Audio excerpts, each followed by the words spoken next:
Hey everyone, it's Elsie here. Hope you're all well. I have a layout for Pink Paisley today, and it's Masculine Week on the blog, and I'll get into that in a little bit. But I just wanted to quickly apologise for the lighting in this video because it kind of goes a bit haywire and all over the place. Um, yeah, I made a lot of this layout at night or kind of when it was in the day but dark because England. Um, so yeah, I apologise if the lighting kind of goes a bit funny. I tried to correct it as much as I possibly could, but if it does, that's why. So I hope you don't mind. I still wanted to upload this and share this layout because I really, really love the look of it. So it's Masculine Week on the Pink Paisley blog, and I am first up, I think. Is it Monday? It's Monday. Happy Monday. Sorry, I just checked on my calendar. I am first up. So, yeah, hope you're having a good start to your week if you're watching this on Monday. Yeah, yeah, it's Masculine Week. And I have talked about this before in layouts, but I don't really kind of go by like gender specific colours because I just don't. I don't know. I just don't see the appeal of doing that.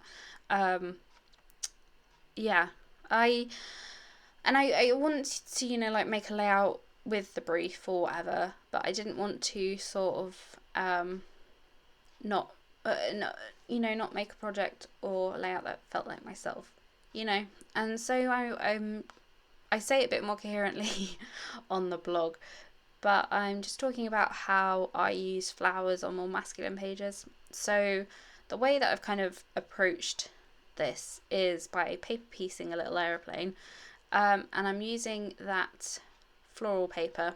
I couldn't decide what paper to use, so I cut out like a couple of, I did like contenders for the plane, and I went with this floral, and I call it a good like compromise paper in my post because it has like those kind of more traditionally masculine colours, so like the reds and the blues and things like that, but it's got this really kind of sort of vintage beautiful floral, which is kind of considered more traditionally feminine.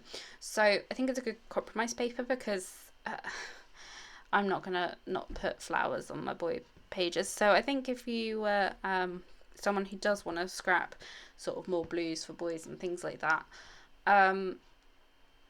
but still sort of use flowers and things because you like them, you can. Like this paper's a really good paper to use for that. I think it's paper 02. I'm not entirely sure. I think Zinnia has done a collection share on her channel, so I'll leave her channel down below for you to go have a look at that, and get a feel for this collection. Because have I said what collection I'm using? I don't think I have. I'm using the Sweet Freedom collection, which is one of Pink Paisley's newest releases, and I'm gonna be honest. When I first heard about it, I was like, oh god, how am I going to use that? Because you might be able to tell from my accent, but I'm British, so I really have no, I don't celebrate Independence Day, although we should because, we were a bit rude, weren't we, the British, trying to like take over everything, weren't we? Such idiots. Anyway, so yeah, I have no use for things like that. So this collection, I wouldn't discount this collection because it has some amazing things in it, and some are very themed, but I'll show you later how I like change a very themed embellishment into something that I could use and it would work and make sense on the layout.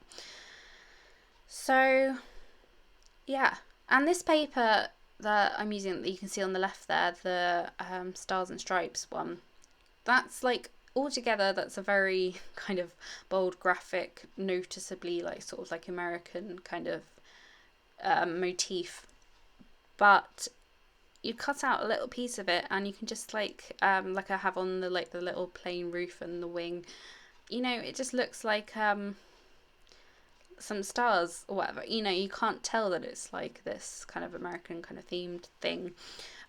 So I'm stitching What a surprise! Who's surprised? No one's surprised. I just think it looks great. And now I'm onto some mixed media-y thing. So I wanted to kind of give the idea of sky. So I kind of played around for quite a bit, deciding kind of how I wanted to do this, because I wanted it to be kind of subtle and kind of fade out. I don't want it to be like really in your face, kind of look at this mixed media thing, because I can't do that. And yeah, I wanted like the plane to be the main focus, because yeah, it's just going to be like the biggest piece on the layout.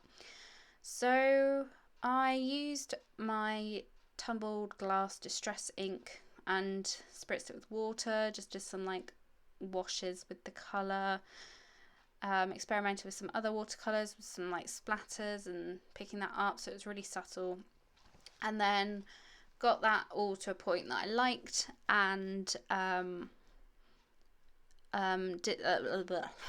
splattered some white ink as well, and that kind of, I don't know, because it's obviously like a daytime sky, but it looks kind of, I don't know, it just kind of looks like stars, and it's a bit magical, and I like that. And the white just kind of lifts it all up. It just adds like a different sort of like dimension to it. So yeah, I also stretched the paper out because it warped quite a lot. I didn't use watercolor paper or anything like that. I just used normal cardstock, and I didn't gesso it or anything because gesso and watercolor don't really mix well. So well, I'm sure they, I don't know, I haven't tried mixing them, but watercolor needs to kind of soak into the paper, and gesso kind of has a barrier on it, so you just get a different look. But anyway, I ended up using quite a lot of water, so I had to sort of stretch it out, but I didn't stretch it out very well, and I got all these like creases and bubbles. So you can see them at the side there, they look really gross. So I'm going to try and cover them up as best as I can. I don't think you can tell in the final pictures, it's fine. So yeah, I also cut out and stitched some clouds. That little piece of paper you saw me bring out with all the clouds on it, I just drew that, and then I use that as a not stencil, kind of like a stencil. It's on tracing paper with just some normal lead pencil on it, and yeah, it's just a way that I can get really quick cloud shapes that I like the look of. And then I stitched the clouds because of course it did. So what I'm doing here is that I'm getting some of the stickers, and I'm painting over the sticky side with some baby powder. I won't call it painting, brushing baby powder over them. One, it smells really fab. I didn't realise how much I like the smell of baby powder until I use it now all the time to take the stickiness off stickers. And yeah, it takes the stickiness off stickers. So yeah, it's great because I can just like move everything around without getting everything stuck together, which happens a lot. So this eagle, I wanted to use him because he is an eagle, and he looks like he's flying, and obviously this kind of scene layout is kind of up in the clouds kind of thing, so this bird was like too perfect not to use. But I can't remember what he had across his wings, but it was something like, I don't know, freedom soaring or something. It just wouldn't have gone with this layout, so I just got a black waterproof pen. Doesn't actually have to be waterproof, but yeah, just a black sort of liner, and just coloured it in, you know, so it all like matched.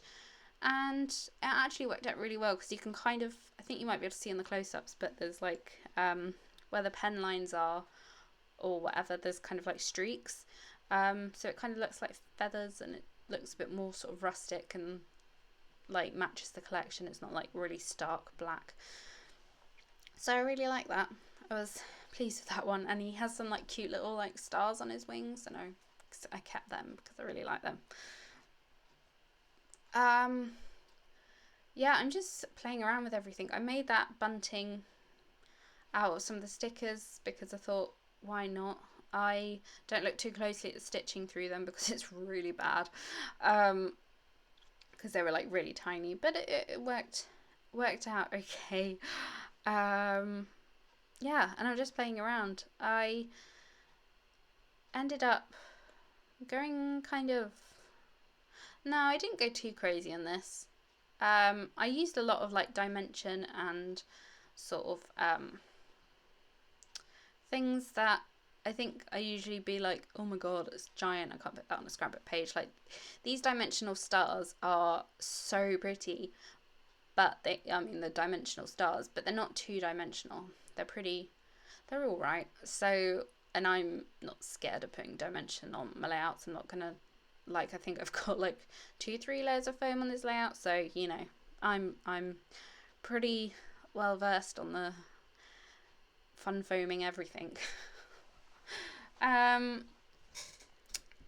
Yeah, the stars also come with a foam dot, but I took them out to like store my embellishments in together, so everything wouldn't obviously stick to them. So I just popped like some more foam into the little cores of them, just so I can stick that down to the layout. So that worked out good. Yeah, what else? I'm embellishing. So as you can see, I haven't actually got a lot of florals on this page. The plain is obviously like the main florally bit, but then I do cluster some more flowers sort of by the photo and also down at the bottom, and that's just a way to kind of bring everything together and make, you know, the flowers not look out of place. I mean, I know they're in the clouds, but you know, we're not going with, you know, realism here. So yeah, I just think the flowers are just beautiful in this collection. Like, oh god, look at that floral sticker at the bottom. It's just so lovely. I love it. So I'm not gonna, you know, put flowers on your boy pages, people, because like just look how great it looks. That was a bit of self-congratulating myself. It didn't mean it like that. Anyway, yeah, I really love this collection, and I really didn't think I would because of you know, it's very themed, but as you can see, it's just got some really beautiful pieces on it that don't need to be, you know, sort of thought as like American or whatever. So yeah, it's good for us international ladies too. I also love stars, and this collection has loads of stars, so I was very happy about that. And you'll see in a bit, it has the best specialty paper in the entire world. It's vellum that has copper foiled stars all over it, and it's just so beautiful. And I've got fairy arms again. Obviously made this in the morning. Yeah, or it was just cold. Yeah. So I completely forgot as well that I had the washi book. I don't know why I didn't pull that out when I first like kind of came up with the layout, but the washi book is amazing. It's so nice. It has like copper on it, and I'm obsessed with copper things and stars and things like that, and I really love it. And it's like papery washi. It's not, you know, some washis are like plastic, you know, like they're kind of plastic coated. This washi wasn't, it's paper washi, and yeah, I just really like it. Like, it's great for adding some little details. So like I added some onto the embellishment cluster below, and that kind of grounded everything. And look at this, you can't tell how shiny it is, but it's really nice and shiny. I like shiny things. So yeah, I also added some sequins off camera, did my usual thing, and that's pretty much the layout. So go check out the blog today and see what all the other DT members have been up to, because they're amazing. And yeah, I shall leave links to everything below, and I want to thank you for watching. And yeah, read the blog post to find out more how to, you know, use flowers on masculine pages, because I'm entirely 100% more coherent on that. So Thanks for watching, and I'll see you in my next video. Bye guys.